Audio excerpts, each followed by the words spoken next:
Aarangkada na bukas ang Irigavax. Vaccination Express ito ng Iriga City Government kung saan gagamitin ang natanggap mula sa DOH na nasa 5,000 doses ng single shot na Johnson & Johnson Janssen COVID-19 vaccine. Si Mayor Madel Yorobe Alpelor ang ikatlong alkalde sa bansa na nakipag-ugnayan sa tanggapan ni Vice President Leni Robredo para mas maging mabilis ang pagbabakuna sa mga nasa priority list dahil sa volunteer doctors, nurses at health workers ng Vax Express.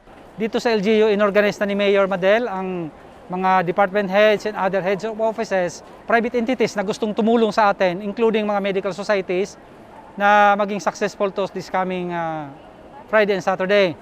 So halos lahat involved sa pagplano ng mga gagawin, pag-prepare, and we are hoping na dagsain kami ng mga in-invite namin na purely A2 o senior citizen ng Iriga.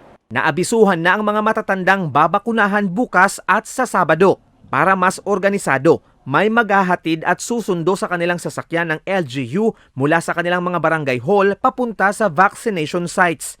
Sasamahan din sila ng mga opisyal ng barangay. Here in Iriga, ang unang site ay itong Iriga Gym, which is nandito tayo ngayon. Ang pangalawa yung San Isidro Elementary School, yung covered court doon. And then ang pangatlo yung Sagrada covered court. Kung magkakaroon ng sobrang bakuna, ipaprioridad ng LGU na mabakunahan ang iba pang nasa dapat mabakunahan na gaya ng mga Irigenyong overseas workers. Sa 6 and 7, purely A2. Pag may sumobra, gagawa ulit kami ng schedule, isasalin na natin yung A1.8 or OFW within 4 months na aalis na sila.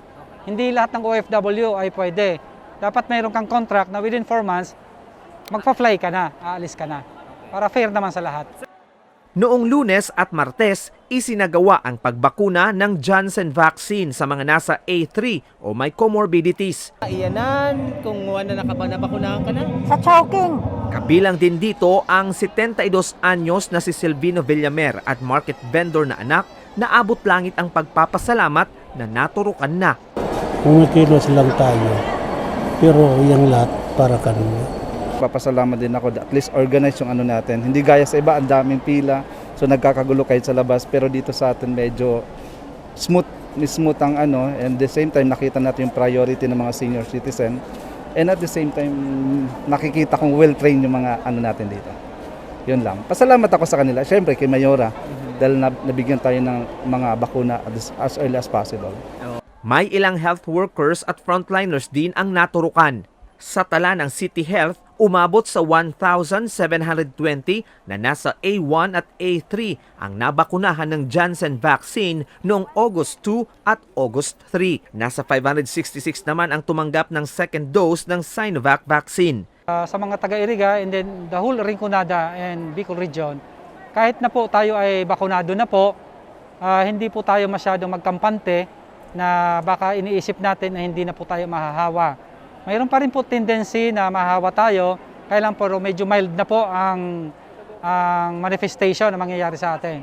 But nevertheless, ina-advise pa rin ng CHO and LGU Iriga and the Department of Health na ipagpatuloy po natin ang pagsunod dun sa public health minimum standards. Kung pupunta tayo sa mga crowded places, hindi na po actually single mask. Ina-advise na ngayon ng DOH, double mask na po. Double mask including face shield. Mabuti na po yung nag-iingat kaysa magsisi tayo sa bandang huli. Inaasahan ang pagdating ni VP Leni sa Irigavax bukas.